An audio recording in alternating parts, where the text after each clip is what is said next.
Diagnostic ল্যাবরেটরির নেপথ্যের নায়ক একজন medical বায়োকেমিস্টে যে সকল কাজ করে থাকেন তা নিয়ে আজকের প্রতিবেদন। স্বাস্থ্যসেবার জগতে চিকিৎসক ও নার্সদের ভূমিকা যেমন দৃশ্যমান, তেমনি এর পেছনে নিরবচ্ছিন্নভাবে কাজ করেন একদল দক্ষ পেশাজীবী, যাদের মধ্যে অন্যতম হলেন মেডিকেল বায়োকেমিস্ট। রোগ নির্ণয়ের ক্ষেত্রে সঠিক পরীক্ষার ফলাফলই চিকিৎসার প্রথম ও সবচেয়ে গুরুত্বপূর্ণ ধাপ। আর এই নির্ভুল ফলাফল নিশ্চিত করার দায়িত্ব অনেকাংশে নির্ভর করে ডায়াগনস্টিক ল্যাবরেটরির বায়োকেমিস্ট্রি বিভাগের ওপর। একটি আধুনিক মেডিকেল ডায়াগনস্টিক ল্যাবরেটরিতে দিনের শুরু হয় রোগীদের বিভিন্ন নমুনা গ্রহণের মাধ্যমে।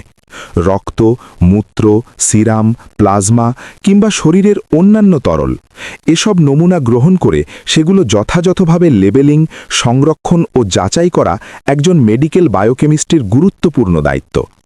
রোগীর নাম, বয়স, লিঙ্গ, রেজিস্ট্রেশন নম্বর এবং নির্ধারিত পরীক্ষার সঙ্গে নমুনা মিলিয়ে দেখা হয় অত্যন্ত সতর্কতার সাথে, যাতে কোনো ধরনের ভুল বা বিভ্রান্তি না ঘটে। এরপর শুরু হয় নমুনা প্রস্তুতকরণের কাজ। অধিকাংশ ক্ষেত্রে রক্তের নমুনা সেন্ট্রিফিউজ মেশিনের মাধ্যমে ঘুরিয়ে সিরাম বা প্লাজমা আলাদা করা হয়। এ সময় নমুনায় হেমোলাইসিস বা অন্য কোনো ত্রুটি আছে কিনা তা পরীক্ষা করা হয়। প্রয়োজনে নমুনা সংরক্ষণ করা হয় নির্দিষ্ট তাপমাত্রায়, যাতে পরীক্ষার ফলাফল সঠিক থাকে।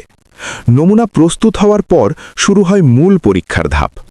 আধুনিক বায়োকেমিস্ট্রি ল্যাবরেটরিতে বিভিন্ন অটোমেটেড অ্যানালাইজার ব্যবহার করে শরীরের গুরুত্বপূর্ণ রাসায়নিক উপাদান পরীক্ষা করা হয়।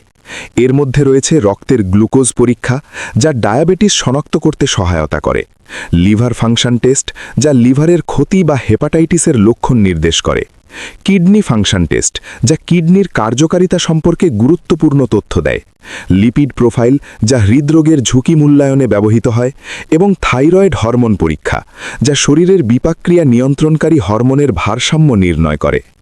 এছাড়া হৃদরোগ শনাক্তে ব্যবহৃত ট্রোপোনিনের মতো কার্ডিয়াক মার্কার, বিভিন্ন টিউমার মার্কার এবং ইলেকট্রোলাইট পরীক্ষাও বায়োকেমিস্ট্রি বিভাগের মাধ্যমে সম্পন্ন হয়। এসব পরীক্ষার ফলাফল চিকিৎসকদের রোগ নির্ণয় ও চিকিৎসা পরিকল্পনায় গুরুত্বপূর্ণ দিক নির্দেশনা প্রদান করে। তবে শুধু পরীক্ষা করাই একজন বায়োকেমিস্টের কাজ নয়, পরীক্ষার নির্ভুলতা নিশ্চিত করাও সমান গুরুত্বপূর্ণ। এজন্য নিয়মিতভাবে কোয়ালিটি কন্ট্রোল বা গুণগত মান যাচাই করা হয়। বিশেষ কন্ট্রোল স্যাম্পল ব্যবহার করে দেখা হয় মেশিন সঠিকভাবে কাজ করছে কিনা এবং পরীক্ষার ফলাফল আন্তর্জাতিক মানদণ্ডের সঙ্গে সামঞ্জস্যপূর্ণ কিনা। ল্যাবরেটরির আধুনিক যন্ত্রপাতি পরিচালনা ও রক্ষণাবেক্ষণও একজন মেডিকেল বায়োকেমিস্টের দায়িত্বের অংশ। প্রতিদিন মেশিন ক্যালিব্রেশন করা, প্রয়োজনীয় রিয়েজেন্ট সরবরাহ নিশ্চিত করা এবং যন্ত্রের ত্রুটি শনাক্ত করে তার সমাধান করা, এসব কাজ দক্ষতার সাথে সম্পন্ন করতে হয়। পরীক্ষা শেষে প্রাপ্ত তথ্য বিশ্লেষণ করে তৈরি হয় চূড়ান্ত রিপোর্ট। কোনো ফলাফল যদি স্বাভাবিক মাত্রার বাইরে চলে যায় বা রোগীর জন্য ঝুঁকিপূর্ণ হয়, তবে সেটিকে ক্রিটিক্যাল ভ্যালু হিসেবে চিহ্নিত করা হয় এবং দ্রুত চিকিৎসককে জানানো হয়। এর মাধ্যমে রোগীর দ্রুত চিকিৎসা নিশ্চিত করা সম্ভব হয়। একই সঙ্গে ল্যাবরেটরির নিরাপত্তা বিধি মেনে চলাও অত্যন্ত গুরুত্বপূর্ণ। এজন্য গ্লাভস, মাস্ক ও ল্যাব কোট ব্যবহার, সংক্রমণ প্রতিরোধ ব্যবস্থা এবং বায়োহাজার্ড বর্জ্য ব্যবস্থাপনা কঠোরভাবে অনুসরণ করা হয়। সব মিলিয়ে বলা যায়, একজন মেডিকেল বায়োকেমিস্ট হলেন আধুনিক স্বাস্থ্যসেবার নেপথ্যের এক গুরুত্বপূর্ণ কর্মী। তার দক্ষতা, সতর্কতা এবং বৈজ্ঞানিক বিশ্লেষণের ওপরই অনেকাংশে নির্ভর করে রোগ নির্ণয়ের সঠিকতা এবং চিকিৎসার সফলতা। তাই চিকিৎসা ব্যবস্থার অগ্রযাত্রায় একজন দক্ষ মেডিকেল বায়োকেমিস্টের অবদান নিঃসন্দেহে অত্যন্ত গুরুত্বপূর্ণ ও অপরিহার্য।